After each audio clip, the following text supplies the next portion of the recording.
அனைவருக்கும் வணக்கம். இந்த காணொளியில் நாம் காண இருப்பது பராசர சித்தாந்தத்தில் குருமூர்த்தி பதவி என்ற ஒரு தலைப்பில் எந்த கிரகம் எங்கு இருந்தால் நன்மை செய்யும் என்பதை பற்றி ஒரு சிறிய காணொளியே. பராசர சித்தாந்தத்தில் குருமூர்த்தி பதவி என்பதில் சக்தி கேந்திரங்கள், தன கேந்திரங்கள், ஆபோலிக்க கேந்திரங்கள் என்று 3 விதமாக பிரித்துள்ளார்கள். இந்த சக்தி கேந்திரங்கள் என்பது லக்னம், 4ஆம் இடம், 7ஆம் இடம், 10ஆம் இடம் என்று சொல்லக்கூடிய இந்த 4ம் சக்தி கேந்திரங்களாகும். தன கேந்திரங்கள் என்பது 2ஆம் இடம், 5ஆம் இடம், 8ஆம் இடம், 11ஆம் இடம் என்பதாகும். ஆபோலிக்க கேந்திரம் என்பது 3ஆம் இடம், 6ஆம் இடம், 9ஆம் இடம், 12ஆம் இடம் என்பதாகும். இதை திரிகேந்திரா என்று சொல்வார்கள்.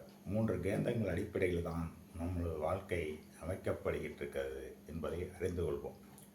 இந்த திரிகேந்திரங்களில் சக்தி கேந்திரங்கள் என்று சொல்லக்கூடிய 1, 4, 7, 10 என்று சொல்லக்கூடிய சக்தி கேந்திர அதிபதிகள் சக்தி கேந்திரங்களில் அமர்ந்தால் நற்பலனையே தருவார்கள். அதை விடுத்து தனக்கு பின்னுள்ள ஆபோலிக்க கேந்திரத்தில் அமர்ந்தால் அந்த ஜாதகருக்கு அந்த பாவ ரீதியாக நற்பலனை தரமாட்டார். உதாரணமாக, மேஷ லக்னமாகி அந்த லக்னாதிபதி 12இல் போய் அமரும் பொழுது ஜாதகருக்கு செவ்வாய் திசையில் அவ்வளவு சிறப்பான பலன்களை எதிர்பார்க்க முடியாது. அதுபோல் சக்தி கேந்திர அதிபதிகள் தனக்கு பின்னுள்ள பணபர கேந்திரங்களில் தனக்கு பின்னுள்ள, அதாவது 11ஆம் இடத்தில் அமர்ந்தால் நற்பலனையே தருவார்கள். அதை விடுத்து மற்றைய சக்தி கேந்திர அதிபதிகள் தனக்கு முன் உள்ள பணபர கேந்திரங்கள் அமர்ந்தால் நற்பலனை தரமாட்டார்கள். அதுபோல் பணபர கேந்திரத்தினுடைய அதிபதிகள் ஆபோலிக்க கேந்திரங்களில் ஏறினால் தனஸ்தானத்தில் குறைவு இருக்காது.